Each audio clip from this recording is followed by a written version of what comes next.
why do people above the age of 65 fall so much more? And by the way, why do women fall disproportionately more than men?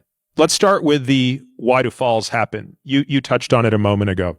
As we age, we don't just lose our balance. We're losing something else that people my age and certainly her age take for granted, which is called reactivity. The other day, I was in the woods because one of my kids accidentally kicked the soccer ball down into the woods, so I had to go and get it. I had to react very quickly with my leg to put it in the right place so I wouldn't fall.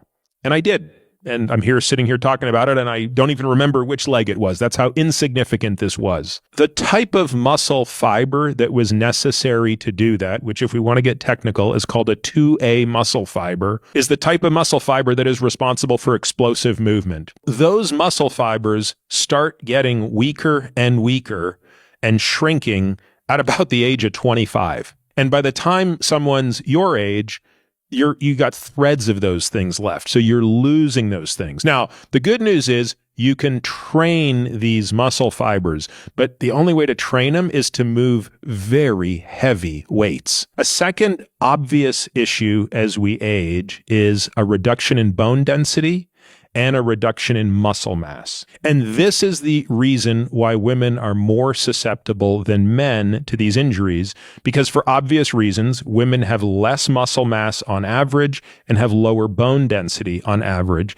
And so all of these things taken together are what mean that, falling is something we have to be very mindful of at any age, but boy, does it play a bigger role above the age of 65.